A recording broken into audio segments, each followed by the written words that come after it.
14 horas y 22 minutos en el Estado de Israel. Arrancó la semana, bueno, en realidad ayer, usted sabe, el primer día de la semana hábil en Israel es a partir de que termina Shabbat. Ahí nuestro querido amigo, el periodista Carlos Gurovich, está para actualizarnos de lo que es noticia. Carlos, buenas tardes para ti.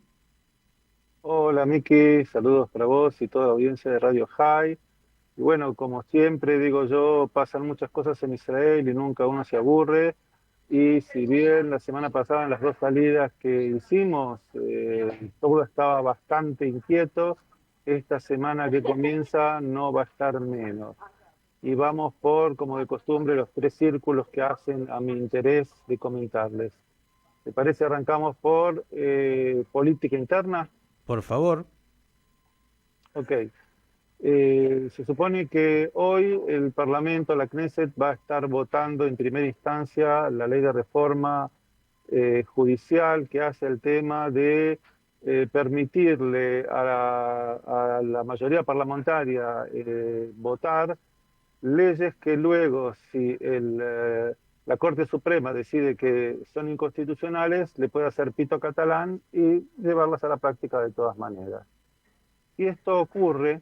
Está previsto para mañana un día de furia, llamaría yo en Israel, un día de resistencia, como se llama, Itnagdut, de oposición más que nada que resistencia, en donde eh, grandes empresas han propuesto hacer un lockout patronal, cosa que creo que esta semana hubo algo bastante similar con los colectivos, el transporte público, no sé si solamente en Buenos Aires o en toda la Argentina, en donde por distintos motivos, pero el resultado es el mismo, el transporte público se paraliza. Bueno, acá hay tres grandes consorcios que manejan todo lo que sean los shoppings y tanto cerrados como a cielo abierto. Uno de ellos, que es la firma Big, dijo que ellos no van a, que van a mantener cerrada la actividad.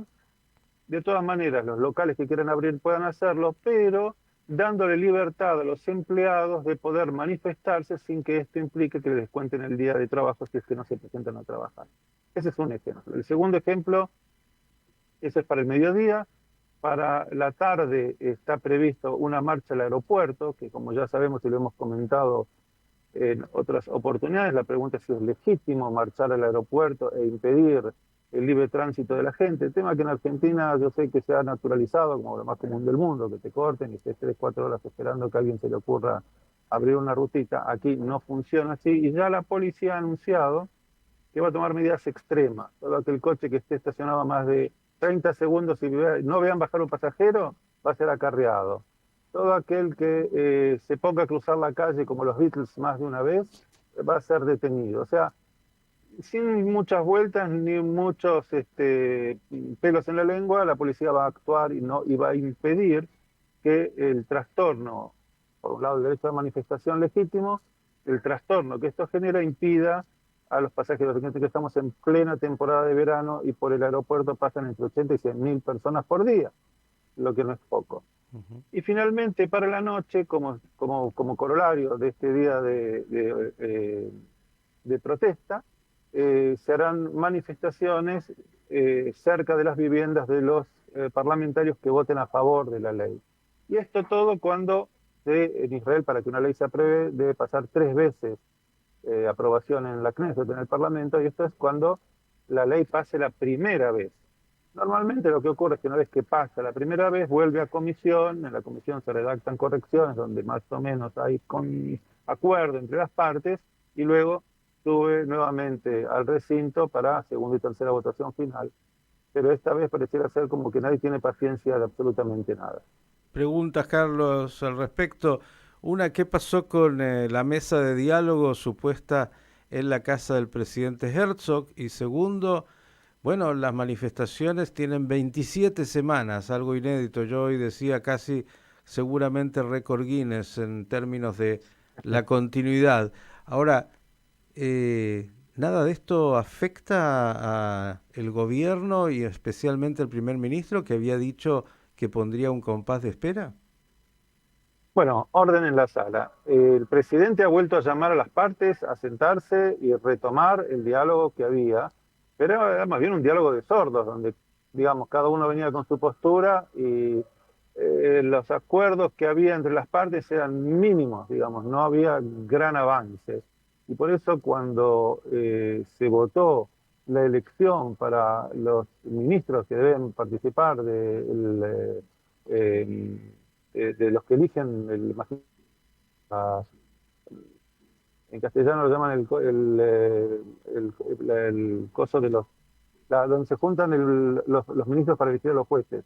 Me Sí, escapó la palabra. el Consejo de la Magistratura. Ah, el Consejo de la Magistratura, ahí está, se me borró la palabra en castellano. El Consejo de la Magistratura, el Likud, el partido del Likud mayoritario, no eligió a su representante y por eso se cancelaron las reuniones. Mm. Ok. Entonces, el presidente Herzog dice, bueno muchachos, está bien, pero no por eso, volvamos a la mesa de negociaciones, intentemos. No creo que haya muchas ganas por ese lado y el presidente va a quedar medio pagando. Mejor va a ir a Washington, donde fue invitado a hablarse con el presidente Biden, cosa que Netanyahu no, y hablar en el Congreso, cosa que Netanyahu tampoco.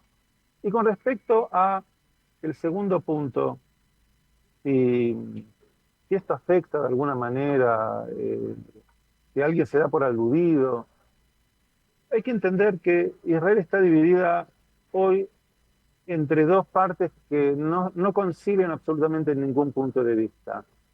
Voy a ser un poco, no sé si grosero, pero ayer hubo un manifestante que a modo de ejemplo dijo, somos 120 departamentos en nuestro edificio. 64 votaron a favor que se puede orinar por la ventana hacia el lobby y el resto se opone. ¿A vos te parece que hay que estar de acuerdo con eso? O sea, es como que en definitiva sea el gobierno de Netanyahu, impulsado por los extremos, que son Smotrich en este caso y Ben-Gvir, no le queda mayor alternativa que tratar de seguirles el ritmo. Es más, ayer, en una reunión excepcional, hay que decir, porque no se habían reunido la semana pasada, el Comité de Seguridad se reunió y tomaron la decisión de hacer lo posible para evitar el desmoronamiento o el desmembramiento de la Autoridad Nacional Palestina. ¿No suena como irrisorio? Mm. O sea, por un lado, un gobierno autónomo que debería estar rigiendo los destinos de Cisjordania o de lo que es la Autoridad Nacional Palestina, donde ellos tienen su mandato, no tienen cómo hacerlo, dependen de la buena voluntad del gobierno de Israel, que no quiere hacerlo, pero debe hacerlo, porque si no el mal sería mayor. Ya vimos lo que pasó en Jenin y lo que pasó también en Shem y otros lugares. O sea, eh, frente a eso hubo un voto en contra y un voto de abstención. ¿Quién votó en contra? Ben-Gvir. ¿Quién se abstuvo? Smotrich. O sea, la extrema derecha de Israel representada en el gobierno dice, no señores, son nuestros enemigos. Y dentro de dice, sí, sí, pero tenemos un acuerdo firmado en Oslo, que ellos no cumplen, nosotros tampoco, pero el mal mayor sería que Abbas hoy se encuentra en una situación donde no puede regir no solamente dos o tres ciudades, sino todo el territorio de la Autoridad Nacional Palestina. Y ahora vamos al círculo mayor, como siempre los que miran con mucho interés lo que pasa acá, son los iraníes y los americanos. Hay que decir que ayer el presidente Biden dio una entrevista a CNN y entre otras cosas mencionó que sí, que él está muy interesado en mantener su firme apoyo a Israel y avanzar las negociaciones para que Israel llegue a un acuerdo de normalización, barra llamado paz, con Arabia Saudita, pero el precio a pagar es que Israel normalice su relación con la Autoridad Nacional Palestina, que de alguna manera se cumpla la propuesta de los dos estados. Bueno, yo también creía en los espejitos de colores y en los Reyes Magos, no va a ocurrir. Irán, por otro lado, percibe, sí, ya te digo, te cierro y te dejo, y percibe como que toda esta situación interna de Israel debilita a la sociedad y por lo tanto busca, como dijimos el otro día, multilateralidad en los ataques que pinchan a Israel todo el tiempo. Así que todos los jugadores están en la cancha y cada uno patea el córner a donde mejor le parece. Profesor, yo levantaba la mano porque justo cuando hizo el primer círculo de la política interna, le iba a preguntar, claro, Israel tiene una política interna clara, pero no está aislado del mundo y avanzar con esta reforma judicial. Se sabe que tiene costos en sus vínculos, en particular con los Estados Unidos, que han claramente dicho que están en desacuerdo con lo que está planteando el gobierno. Entonces, la pregunta es hasta dónde esto que se está tratando en la Knesset es otra tensión que se agrega o suma a ese vínculo con los Estados Unidos. Hay dos formas, voy a decir. Una de ellas es, Netanyahu sabe cuál es el riesgo y como siempre digo yo, en el Medio Oriente hay que tirar de hilo sin romperlo. Y la otra es como la votación del consorcio, donde 64 votaron que sí se puede orinar al lobby desde todos los pisos y no le importa lo que digan los que se oponen al respecto. O sea, en esa lucha, en ese choque entre esas dos fuerzas, tanto en Israel, dentro de Israel, que son las manifestaciones que vemos, porque por otro lado no hay manifestaciones pro, a favor del gobierno, no hay las calles. No es como Argentina, que uno toma la calle y el que tiene la calle es el que gana. Acá la calle sirve como manifestación para decir, nuestros parlamentarios no hacen su trabajo, porque en estos días tengo que decir que Gantz y Lapid, que son los dos líderes de los partidos de centro de Israel, moderados, no se los escucha hablar mucho, digamos. Yo al menos yo no los escuché hablar demasiado. Y la sensación da como que eh, quizás sea retórico, y Meina Nili Mili, si yo no me preocupo por mi sociedad, ¿quién lo va a hacer? Entonces la gente que está en contra de estos proyectos a la calle. Recordá que yo te lo dije la primera vez, Israel no va a volver a ser el país que era, y no lo está haciendo en muchos otros aspectos que hacen a la vida cotidiana también, porque la gente está más exasperada, porque siempre hubo diferencias políticas, pero la grieta que hay hoy es más parecida a la de Argentina. O sea, yo por momentos digo, nos estamos argentinizando en Israel y eso no es bueno en mi sentir, no que el argentino sea malo, sino que el sistema político no es correcto. Te lo expliqué el viernes, pasaron una ley donde cada ministro puede elegir a su asesor legal, a llamar a hacer concursos donde le va a dar por ganado al mejor amigo al precio que vaya a saber quién lo dispone.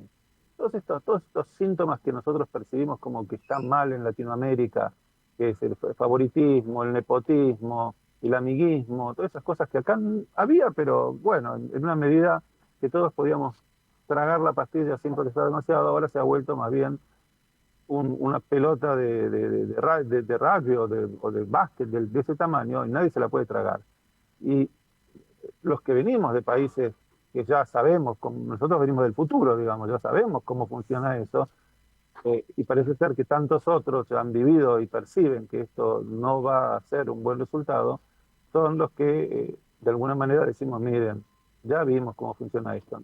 Te lo tengo que asociar con una serie que vi la semana pasada, que la recomiendo, se llama Shining Girls en inglés, Chicas Brillosas creo que en castellano. No voy a contar nada del spoiler porque no vale la pena, pero tiene una frase que es mágica, que mirá, lo hablo y me corre frío.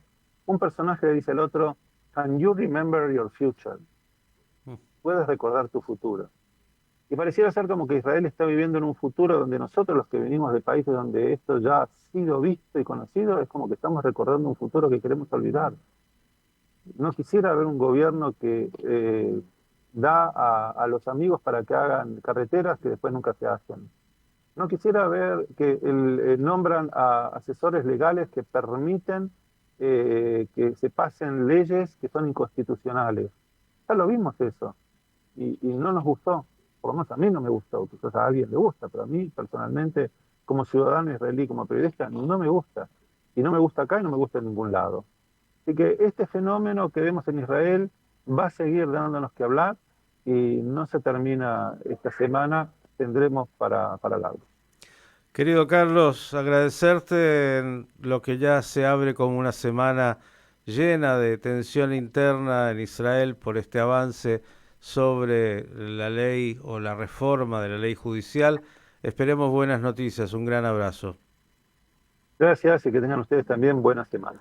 El periodista Carlos Gurovich nos dio un panorama claro para aquellos que vivimos en Latinoamérica, incluso, él decía, conocido, de lo que puede ser el futuro de Israel si no hay responsabilidad, sensatez y cuidado.